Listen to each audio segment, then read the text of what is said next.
नमस्कार, मधुरम के इस वीडियो में आप सभी का स्वागत है। पिछले वीडियो में हमने जाना छठ व्रत कथा को और साथ में ये जाना कि कौन है छठ मैया और क्यों दिया जाता है सूर्य भगवान को अर्घ्य। और आज के इस वीडियो में हम जानेंगे छठ पूजा की संपूर्ण विधि विधान को।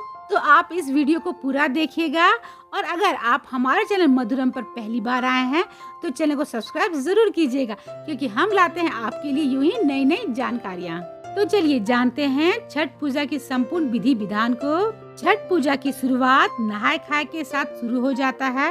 अपने नाम के अनुसार ही छठ व्रती को नहाय के नियम का पालन करना होता है।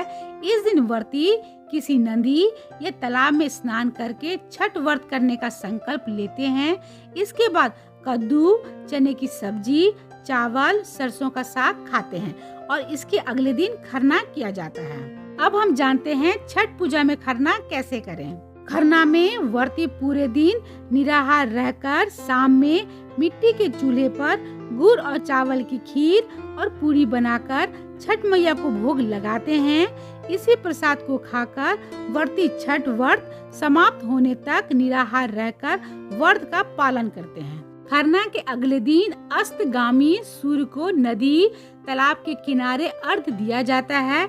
इसे पहला अर्घ्य भी कहते हैं। अब जानते हैं छठ की संध्या कालीन अर्घ्य को। अर्घ्य के दौरान नदी तट पर बांस की बनी टोकरी में मौसमी फल, मिठाई और प्रसाद में ठेकुआ, गन्ना, केले, नारियल और खट्टे के तौर पे डाब, नींबू और चावल के लड्डू रखे जाते हैं। इस टोकरी को लोग सिर पर डालकर नदी तट पर लेकर जाते हैं। सिर पर लेकर जाने का उद्देश्य प्रसाद को आदर पूर्वक छठ मैया को भेंट करने से है।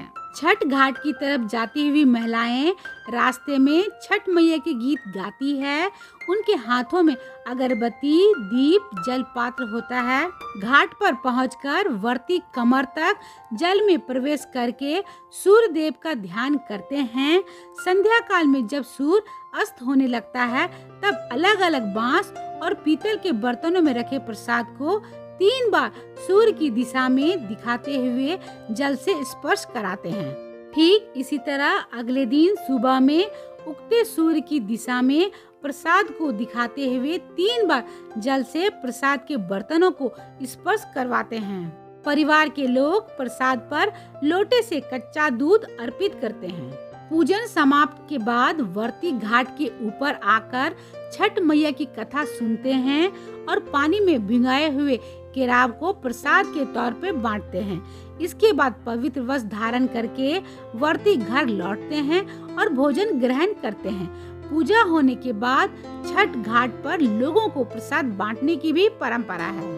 आपको ये जानकारी कैसी लगी कमेंट करके जरूर बताइएगा और हमारे इस वीडियो को भी लाइक जरूर कीजिएगा। तो मिलते हैं मधुरम के अगले वीडियो में। तब तक आप अपना और अपनों का ख्याल रखिएगा। धन्यवाद।